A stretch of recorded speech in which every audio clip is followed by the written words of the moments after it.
I'm bringing today a guy who has really done it all, seen it all, and he has a story that is so humbling because he recognized a lot of the emotional failings that a lot of us have had in law enforcement, but instead of hiding it, he's extremely open about it, and he's sat down with our National Police Association authors, and you'll be reading about him more in our newsletter.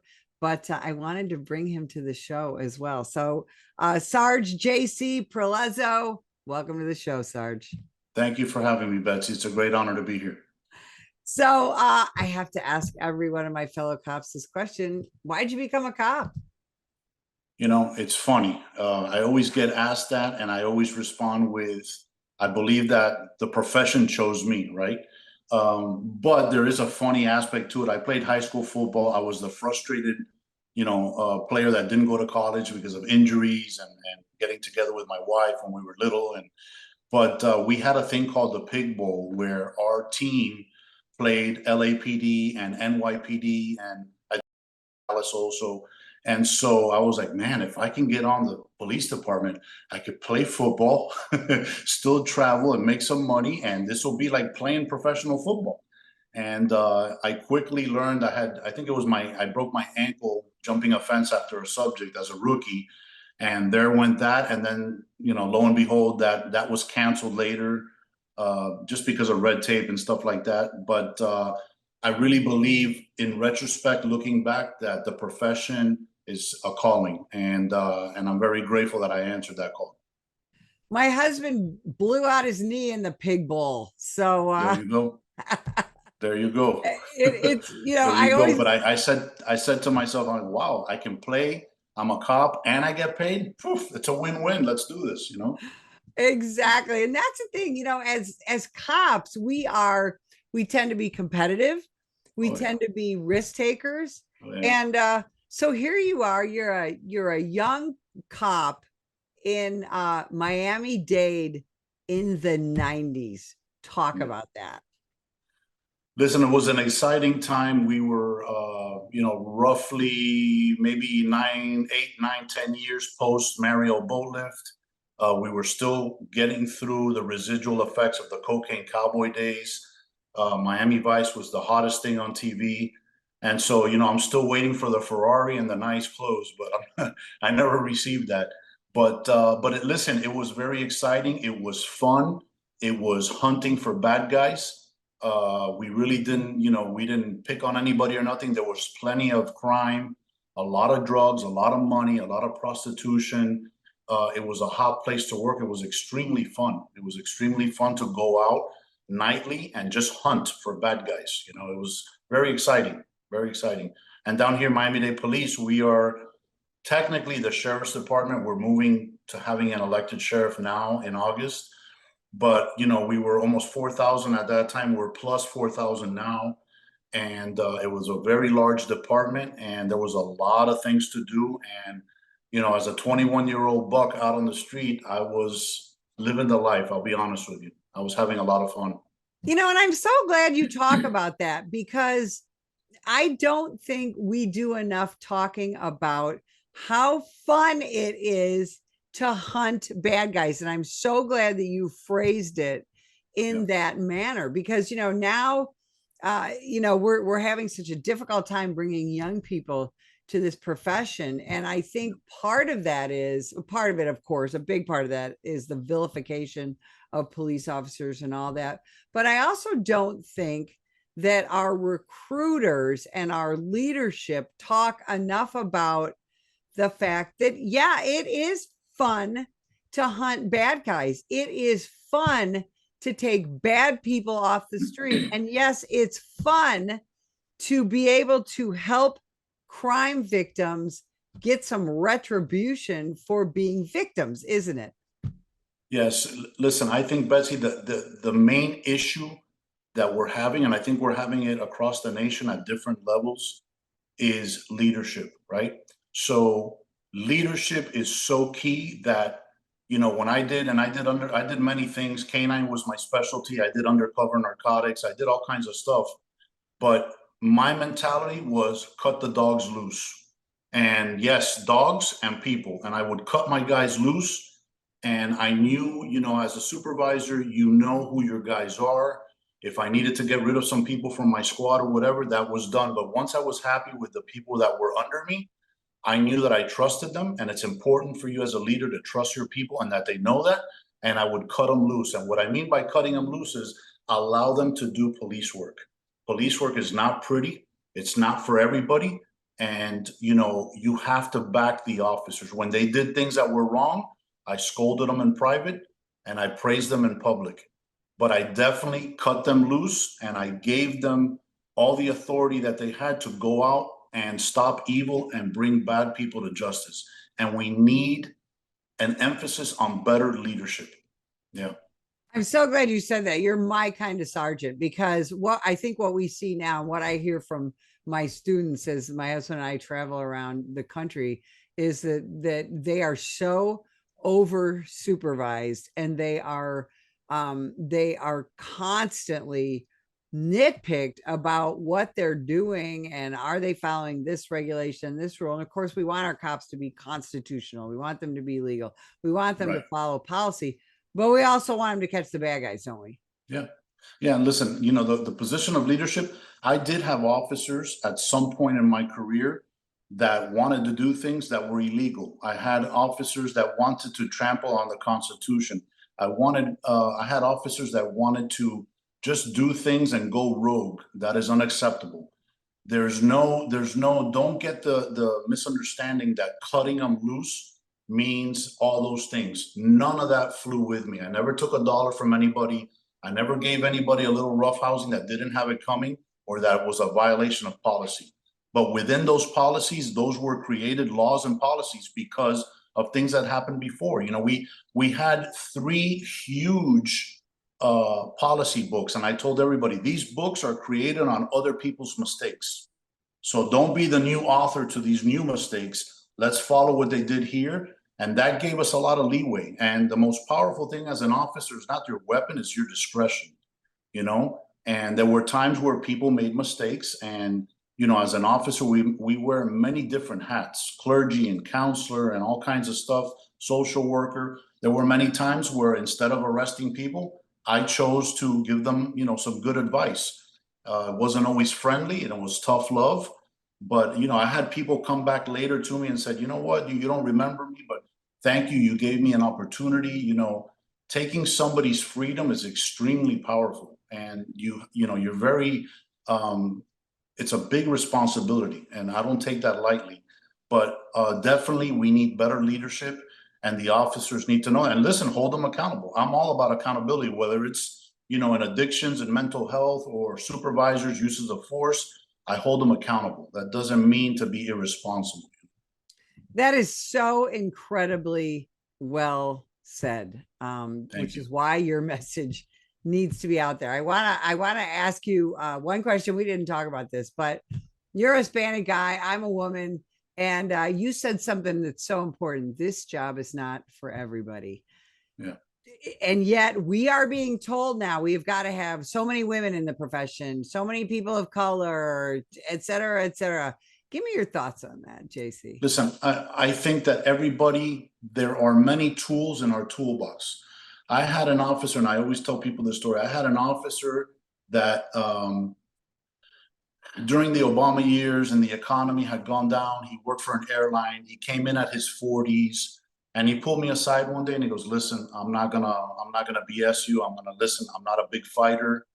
I had cancer. I'm a cancer survivor. I have, grown children. I'm not a big fighter, but look, I'll do all the prisoner runs. I'll do all the paperwork and assist you with payroll. And I appreciated that because I don't want to be getting choked out by a bad guy and figuring that you're coming to help me and you never show up. So I know where I stand with you. And, some people may have criticized that, but I said, thank you. And guess what? You're going to be on the desk. You're going to do all my admin stuff. But I also reassured him that, listen, there may come a day where I need you to show up. If I am wrestling with a guy or another subject or many subjects, I better hear those sirens coming. So this is not a free pass, but I do appreciate that you were forthcoming. And, just paying that back to him, I assigned him where I thought his strength was. Not everybody's strength. Look, not everybody's going to be on the SWAT team or a sniper. I had incredible men and women that worked for me that were undercover, that they did think they could sell cocaine to Scarface. It was incredible. But not everybody has that ability. And so that's why those people need to be selected by people who have been there and done that and know where their strength is. And listen, that's not a shot at anybody. I have worked for officers that were horrible, and I worked for officers that were crooked, and male, female, black, white, there really is no denomination. You're either doing it or you're not, you know? There's a lot of talk in our profession about exactly what you're talking about a leadership deficit around the country. What do you think is causing that? For some reason, Betsy, we're so scared to struggle. I think that, listen, at the age of 15, I came from a very dysfunctional childhood and a messed up background. At the age of 15, I was cutting grass and working and struggling, and the back of my neck was burning. And back then, minimum wage was $3.35, and I cut more grass and weeded my leg by accident. I can't even count how many times. It didn't break me. It didn't kill me. It made me a better man, right? I think that we're so scared. And, I have a 15-year-old son who's a monster. He's an offensive lineman in high school. And I'm constantly giving him little tasks and things to do, not because I want to be a pain in the butt, because I want him to be a better man. And so I think that, both men and women, you have a question, they pick up their phone and they ask Siri. And, if you have something, I'll Google it. And no, search for it. We had to look through books and read and talk to people. And don't be scared to talk to older people that have been around and made the mistakes. You can learn a lot from those types of people. I think that's one of the main things. Yeah, again, so incredibly well said. So you got, uh, you, like a lot of us, have the career gets to you after a while, right? All the stuff you see and all that. So you found yourself kind of struggling with all of that, and now you talk about, you're on social media. We'll talk more about that, under something called the 3 a.m. fog. Talk about that. Yeah, so people, it's funny because people tell me, "Oh, how did you create the name 3M Fog?" Yeah, it's horrible to be on midnights and at 3 o'clock your head's bobbing. I'm like, yes, it's horrible. That's probably the worst time, but that's not how I got there. How I got there before, like the Gulf War and Iraq and Desert Storm. We used to talk about Vietnam veterans being shell shocked, right? It's kind of like the CTE in sports. Now it's CTE. Before it was you got your bell rung. So it's just different terminology. And PTSD and mental illness amongst people that have injuries from a constant flow of traumatic events is very normal. I had no idea when I started my career and I saw, grotesque scenes with infants and people, and I was involved in shootings and all kinds of stuff. I just kind of went about my way and said to myself, wow, these are memories that I'm having. Right? These are just things that I remember, and they're not. At no point, and this is not a shot to my ex department or any other department, at no point going through the academy, they said, did they tell me, hey, after you see a baby or one of your partners are murdered, you might see them in your sleep and wake up in the middle of the night and jump out of your bed. Nobody ever told me that. So right away, when those things happened to me, I didn't say anything because since you didn't address it, I thought I was a weirdo. It's not. You're not a weirdo. We are extremely resilient. And I had a therapist tell me, your subconscious just keeps filing away stuff at the Rolodex. And one day you go to file something else and there's no room. And that's where I found myself kind of losing. I had a big incident with a 16-year-old girl that committed suicide. And, it's a long story, but as I went through my career after that, I kept seeing this girl in my life. I had no idea that these were flashbacks. I had no idea how detrimental that had been to me. And there was a direct correlation to my mother, my relationship with my mother, who was a manic depressant because of the death of my brother. And it's a long story, but there was a direct connection of the trauma that I saw with this young girl take her life and my dysfunction. And, My message to officers out there that are going through trauma is horrible, right? And if we weren't on here, I'd use other words. It's terrible. But when it's connected to you personally, that is where it becomes extremely dangerous.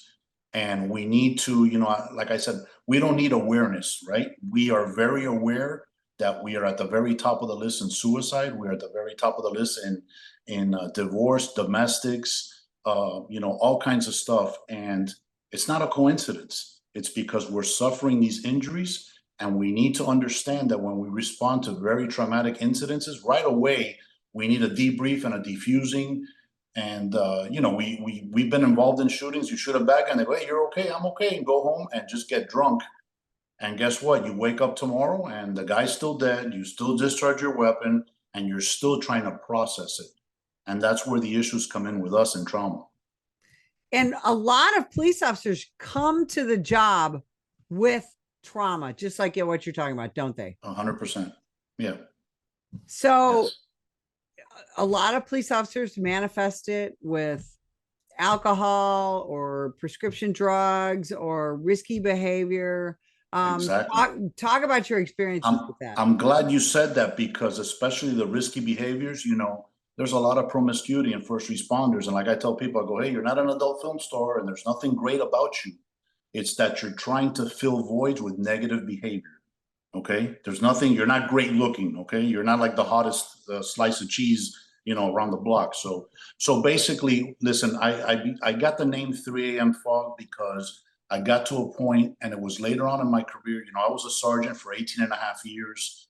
I was an officer for 10 years prior to that. And I never had a problem, so I thought, with alcohol. There were times, I was 21, living at my parents' house, cashing a check, had a new sports car, and looking back, I would go to clubs here in Miami and stuff and just drink way too much. I wasn't drinking to have a good time. I was drinking to forget things. You have the facade and the smoke and mirrors that it's to have a good time, but that is one of the many lies that we tell ourselves in this profession.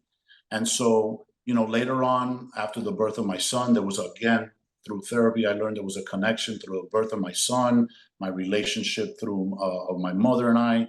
And I found myself in a deep, deep, dark hole. And every day, God would wake me up at 3 in the morning, and I would force myself, I would roll out of bed and look in the mirror. And every day, and I was like, man, this is really weird. I can't I just finished drinking at 1 o'clock. I should be out till tomorrow. And God would wake me up every morning and force myself to look in the mirror and say, look at all the things that are out there for you. And I have different things for you to do. And I went throughout my life, Betsy, asking myself, why me, right? The pity party. And now I know that my entire life was to help my brothers and sisters. What did it take for you to start sharing this? And how do you do it? What's your mechanism? Again, there's really nothing to me. I'm a very complex animal in my own world, in my own mind, like a lot of us are. But I really don't have any issues sharing myself. I'm extremely secure in who I am. I'm very much an alpha male. I enjoy, now it's a bad thing to be a man. And, I enjoy being a man. I enjoy opening doors for women. Good morning, good evening, good night. I enjoy being who I'm supposed to be. I'm very much an alpha. That's why I think in supervision, I was okay with telling you what to do. And again, I've never been a bully in my life. If I gave you a little tough love, believe me, I gave you a lot of good love after that. But I don't have any difficulties explaining. Sometimes I don't say certain stories for the protection and maybe embarrassment of my family. And those are things that I guard close to me. And I do talk at a lot of men's groups and churches under strict confidentiality, which is a great tool in our profession, because there's many people that are not secure as I am that need to talk and get things out. And the first thing that we reassure them, just like a normal counselor, and I'm peer certified down here, is, it's confidential. Whatever you tell me, unless you're going to hurt somebody or hurt yourself, everything is confidential, and you're not going to tell me anything I haven't heard. I have heard stories where they made me blush, but that just allows me to grow more as a peer and just as somebody that cares about my brothers and sisters. How important is faith to this process for you? Number one. I had a point, I've been sober now 13 years, right? And I had a point, alcoholism and substance abuse, and I did them both, painkillers and alcohol. They go hand in hand. And listen, it's a vicious, vicious cycle, right? I tell people, we are comfortable in chaos. I love that phrase for us, comfort in chaos, right? We get officers and I can have a 747 loaded with people crash, and I don't even bat an eye. I know exactly what to do in a second and how to give orders and what to do. But if you sit officers down on the couch and you ask them how they feel, oh my God, right there, they lose it, right? Amen. Yeah. JC, where can people find you on social media? How can they reach out to you to bring you to speak or just keep up with what you're doing? Well, listen, I have an Instagram account as 3 a.m., just like the time, 3 a.m. fog. And I'm on there. I also download my videos to YouTube. And, again, I just want the officers to understand that what you're feeling and goes through your mind doesn't make you weird, and you are not alone. There are tens and hundreds of thousands. I get information from people, officers overseas in Europe, and they have the same problems. It's the same thing.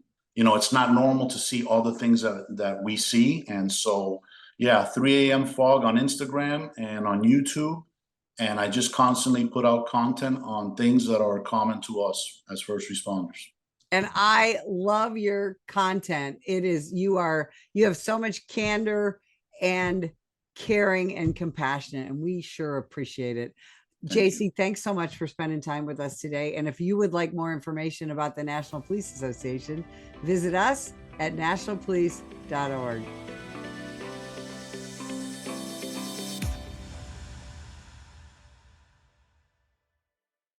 Are you passionate about supporting law enforcement?